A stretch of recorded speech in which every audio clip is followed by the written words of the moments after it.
Sir మాట్లాడండి. ఇక్కడ ఉన్నా బాబు, లారీ లేవట కదా సార్. మళ్ళీ తీవ్రమైన కోరుకుంది సార్. అయినా డైలీ 3 లారీలు పంపుతున్నాం సార్. ఇప్పుడు డిఎం గారు మీతో మాకు పంచాయతీ అవసరం లేదు. 15-20 రోజు నుంచి రైతు పడగాపు కలుగుతాము. ఎండకి ఎండకుండా నిన్న 2 వచ్చినాయి సార్. డిమాండ్ ఇంత మీకు ఎన్ని బండ్ల స్టాక్ ఉంది ఇప్పుడు? ఇప్పుడు ఇంకా 10 బండ్ల స్టాక్ ఉంది. ఏం 10-20 బండ్లు అయితే ఇప్పుడు కాంట పెట్టావా?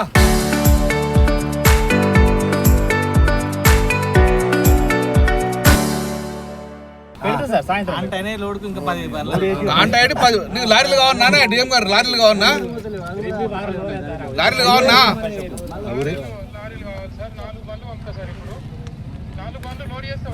చేస్తా సార్, చేస్తా.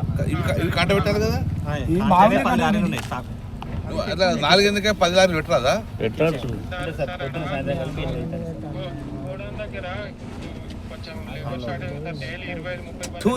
ఇది ఏం గవర్నమెంట్? ఇంత కూరవానే గిప్పిత మక్కలు కొనరానే? ఎన్ని ఉంటాయి అంత కొడితే? అంత 10 లారీలు ఉంటాయి, 1000 లారీలా? ఇది కొన మీ డిపార్ట్మెంట్ ఎందుకు? మీరెందుకు ఇంత అధికారంగా ఎందుకు? రైతులు నమ్ముతారా? అంటే ప్యాడీ కన్నా తక్కువనే కదా.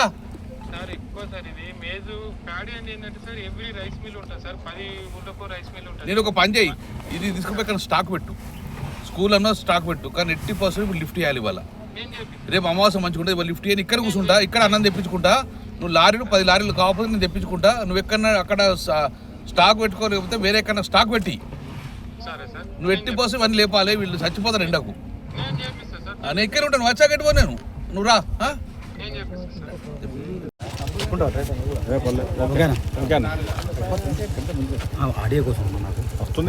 కేసీఆర్ గారు ముఖ్యమంత్రి ఉన్నప్పుడు వ్యవసాయం మంచిగా నడిచింది.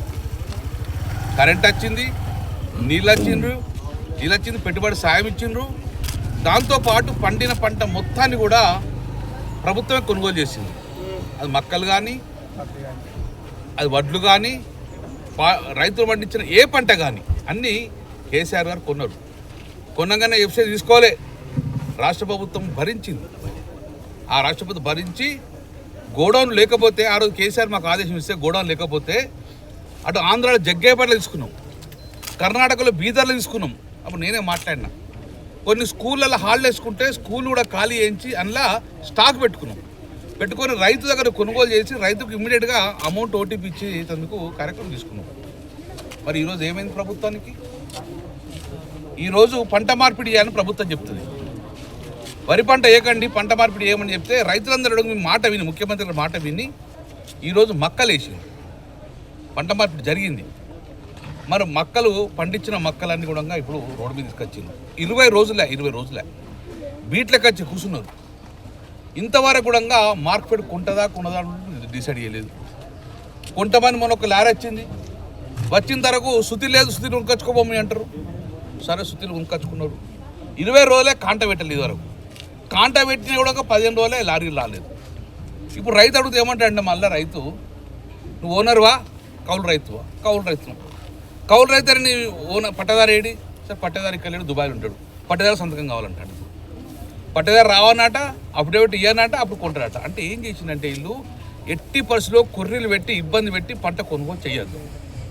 పంట కొనుగోలు చేయకపోతే ఏమవుతుంది? ఇమీడియట్గా వీళ్ళందరూ దళాలకు అమ్ముకుంటారు. అప్పుడు రైతు ప్రభుత్వం మీద భారం పడేది, ప్రభుత్వం పైసలు ఇవ్వనేది జడతలం అవుతుంది. ఈ రోజున పరిస్థితి ఏంది? మక్కలు ఎంఎస్పి 2400 రూపాయలు ఒక ఎకరానికి. ఇప్పుడున్న పంట ఎకరానికి 35 నుంచి 40 క్వింటాలు పండుతుంది.